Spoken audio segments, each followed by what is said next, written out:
யானை என்று பாடம் போடும் பொழுது ஐயோ என்று ஒரு மனித குரல் கேட்குது. என்னவென்று தெரியல. சென்று பார்ப்போம்.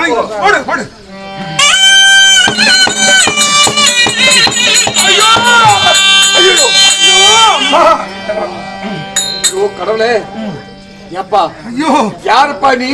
அதாவது இந்த யானை குடிக்கு படுவிலே நான் எனக்கு தண்ணி மொழி போது என் நெஞ்சில பானை விட்டு இந்த அரசன் தாங்கள் யாரப்பா? ஐயா, நான் சூரிய குலத்து மன்னன். என் பெயரோ தசரதன். அதாவது சூரிய குலத்து அரசு ஒரு பிராமணனை நெஞ்சில பானை விட்டு கொள்ளும் என்னப்பா காரணம்? ஐயா, அதாவது நான் 3 மனைவியை திருமணத்தை செய்து எனக்கு பின்னால் இந்த நாடு ஆளுவதற்கு எனக்கு வாரிசு அதனால பெரும்பாலை குறித்து தவம் செய்தேன். பெருமா சொன்னார், ஐயா தசரத மன்னா, உனக்கு புத்திர சந்தானம் வரம் வேணும் என்றால் 1000 ஆணையை கொண்டு வந்தா உனக்கு புத்திர சந்தானம் வரம் கொடுக்கணும்னு சொன்னார். அப்ப இந்த 6 மாத காலகட்டத்துல 999 ஆணைகளை கொன்றேன். ஒரு யானை இல்லைன்னு சொல்லி இந்த யானை மடுவுல ஒலிகூடு கட்டி கொண்டு இருந்தேன்.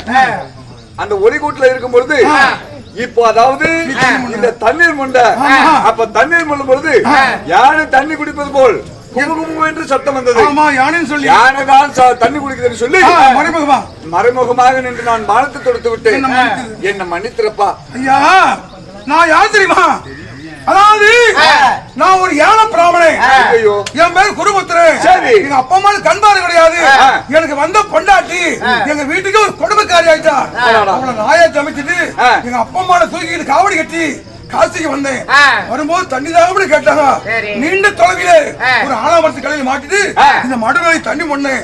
என்ன நெஞ்சில பானை விட்டு என்ன பூமியை சாச்சிட்டு இனிமேல் என்னால் பழைக்க முடியாது. என் உயிர் போகாது. என் மாற அடைக்குது.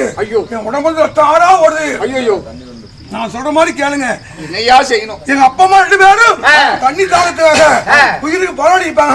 இதோ தண்ணி போட்டு தாரேன். இந்த தண்ணி கொண்டு போய் நீ பேச்சுக்குள் கொடுக்காம தண்ணி கொடுத்து தாகத்தை தீரு. பிறகு மகன் கேட்டா உன் மகனை கொண்டுட்டு சொல்லையா? அப்படியா? ஆகட்டும், போயிட்டு வரேன். கொண்டுட்டுமா? ஐயா, கடைசியா சொல்றேன். கடைசியா கேக்குறேன். நான் செத்த பிறகு எங்க அப்பா அம்மா 2 பேரும் கண்பாடு கிடையாது. அவங்க அப்பா கண்ணு தெரியாது. அவங்களை கைவிட்டாத அரசு. ஐயா, உன்னை விட உன் தாய் தந்தையை கண்ணுமை காத்தது போல் பன்மடங்கு நான் பாதுகாத்து வர்றேன். ஐயா, அதை பத்தி நீ கவலைப்படாத. அதாவது பெரியவங்க சொல்வாங்க, அதாவது ஊராம்பள சகமாகாது ஊமத்தமும் மனமாகாதுன்னு.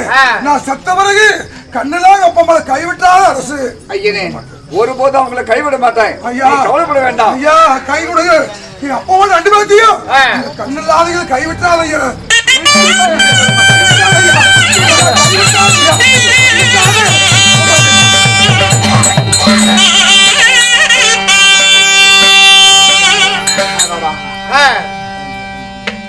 யாரு என்று வாழ்ந்து கொடுத்து அநியாயமாக ஒரு பிராமணனுடைய உயிரை கொண்டுட்டேன். சரி சரி,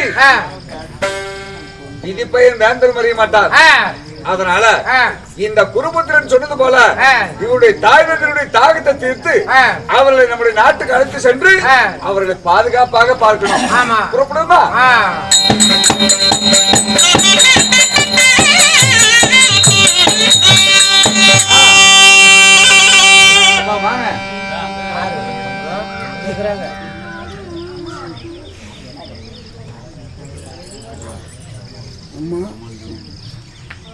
அப்பா, அம்மா, யாருப்பா நீ? யாருப்பா நீ? இந்த அப்பா தண்ணி கேட்டீங்களே, நீ யாரு? நான் தான் உன்னுடைய மகன். கண்ணுதான் தெரியல என்றாலும் பெத்த மகனுடைய குரல் வார்த்தை நான் பெத்ததுல இருந்து பார்த்திருக்கிறேன் இல்லையா? நீ யாரு? என் மகன் எங்க? ஐயா, நானும் அதாவது சூரிய குலத்து மன்னன், தசரத மன்னன். என் மகன் எங்கப்பா? அதாவது உன் மகனாகப்பட்ட குருபுத்திரன் அதாவது ஆனை மனுவில ஜலம் கொண்டு வருவதற்காக வந்தாரு. அப்ப நான் 999 ஆணைகளை கொன்று ஒரு யானை கிடைக்காமல் நான் ஒலிகூடு கட்டி அமர்ந்து கொண்டிருந்தேன். அப்ப யானைதான் தண்ணி குடிக்குதுன்னு சொல்லி என் கையில இருக்கக்கூடிய பானத்தால இந்த ஒலிகூட்டு 2 மறைமுகமாக நின்று பானத்தை தொடுத்துட்டேன். அப்ப அந்த பானமாகப்பட்டது உன் மகனுடைய உடல்ல பாய்ந்து உன் மகன் மடித்து விட்டார்.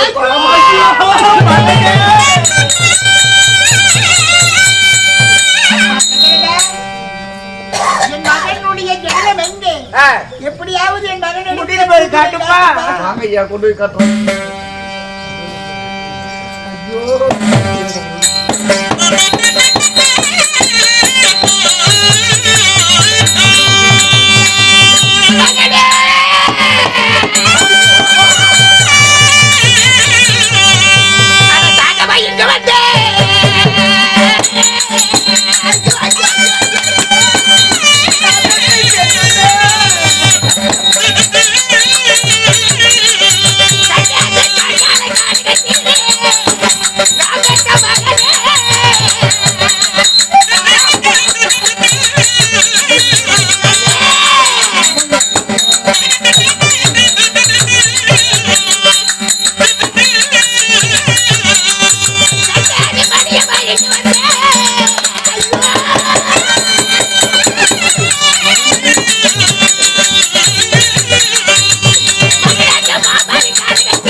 ஒரு மகனை பெத்து வளர்த்தி ஆளாக்கி எங்க அந்தி காலத்துல நாங்க இருவரும் வடிச்சிட்ட மண்ணு தல்வா கை கொடுப்பா நீச்ச சிறப்பா சாலோக சாமிப்பா சாரிச்சா என்று நான்காம் பதிவு அடைவோம்.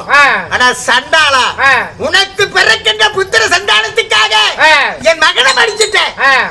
அதாவது 1000 யானையை கொண்டு உனக்கு பெருத்த ஏக புத்திராமத்தை ஏகத்தை செய்தால் உனக்கு எத்தனை குழந்தை பிறந்தாலும் உன்னுடைய அங்கீகாரத்துக்கு ஒரு பிரசாபம்.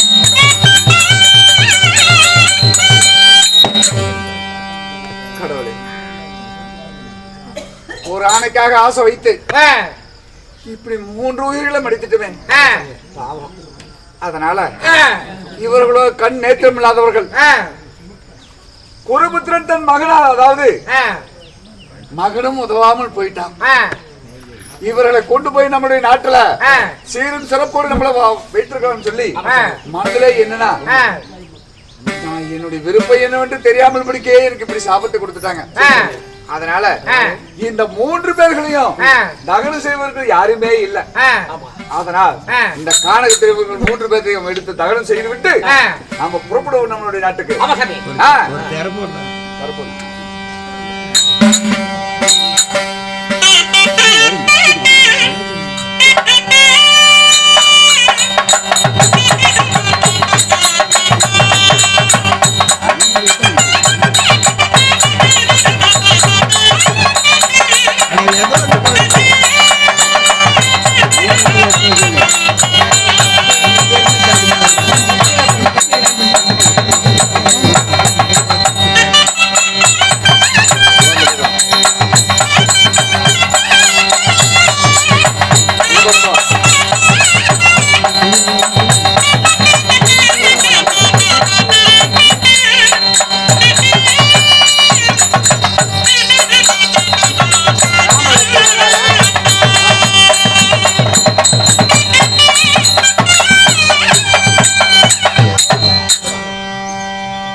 அதாவது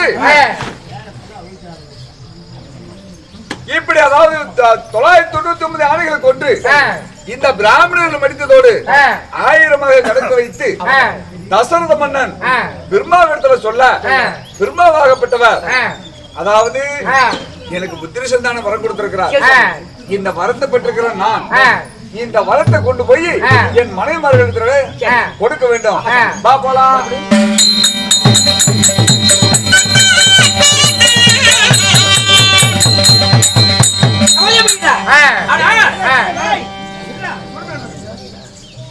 அம்மா அதாவது என் கணவராகப்பட்டவர் தசரத மன்னனாகப்பட்டவர் 1000 யானைகள் கொண்டால் மட்டும்தான் குழந்தை பாக்கியம் கிடைக்கும் என்று சொன்னார். அப்பொழுது பார்க்கும் பொழுது ஒரு உயிருக்காக 1000 யானையுடைய உயிரை எடுக்க வேண்டுமா அப்படின்னு பார்த்து விட்டு என் கணவராகப்பட்டவர் 1000 யானை உயிரையும் எடுத்தார். அப்படி எடுத்த உடனே இப்பேற்பட்ட பாவத்தை செய்து விட்டோம் என்று சொல்லி தேவர்கள் முன்பதாக ஒரு ஏகத்தை செய்தோம். அந்த ஏகத்தில் தேவர் அனைவரும் கலந்து கொண்டார்கள். அப்படி கலந்து கொண்டபடியால் இந்த தேவர்கள் என்ன செய்தாங்க, இது ஒரு பிள்ளை இல்லாதாம இருக்கின்றார்களே, மூவருக்கும் என்ன செய்ய வேண்டும், இந்த மூவருக்கும் குழந்தை பிறக்க வேண்டும் அப்படி என்று சொல்லி இந்த தேவர்கள் எங்களுக்கு என்ன கொடுத்தாங்க, அவில் பிரசாதமாக கொடுத்தார்கள். அப்படி கொடுக்கும் பொழுது இந்த அவில் பிரசாதத்தை சாப்பிட்ட உடனே அம்மா இந்த கோசலையாகப்பட்டவள் தெரியுமா, இந்த கோசலை நான் என்ன செய்தேன், இந்த அவளை சாப்பிட்ட உடனே முதலாவதாக ராமரை பெற்றெடுத்தேன். அம்மா இரண்டாவது என் தங்கையாகப்பட்ட கைகை சாப்பிட்டாள். அதாவது இந்த அமுதத்தை உண்டாள். அப்படி உண்ட உடனே யாரை பெற்றெடுத்தாள், பரதனை பெற்றெடுத்தாள். மூன்றாவது என் தங்கையாகப்பட்ட சுமத்திரை இந்த அவள் பிரசாதத்தை சாப்பிட்டாள். அவள் என்ன செய்தாள், நாங்க எல்லாம் பாருங்க ஒவ்வொரு ஆண் குழந்தை தான் பெற்றெடுத்தோம். என் மூன்றாவது தங்கையாகப்பட்ட சுமத்திரை அந்த அவள் பிரசாதத்தை சாப்பிட்ட உடனே 2 ஆண் மக்களை பெற்றெடுத்தாள். யார் யாரு, லட்சுமணன் சத்ருகன் என்று சொல்லக்கூடிய 2 மகன்களை பெற்றெடுத்தாள். அதனால என் மக்களை நான் பார்க்க வேண்டும். அதனால என் மக்களாகப்பட்ட ராமர், பரதன், லட்சுமணன், சத்ருகனை நான் அழைத்ததாக அழைத்து பாருங்கள்.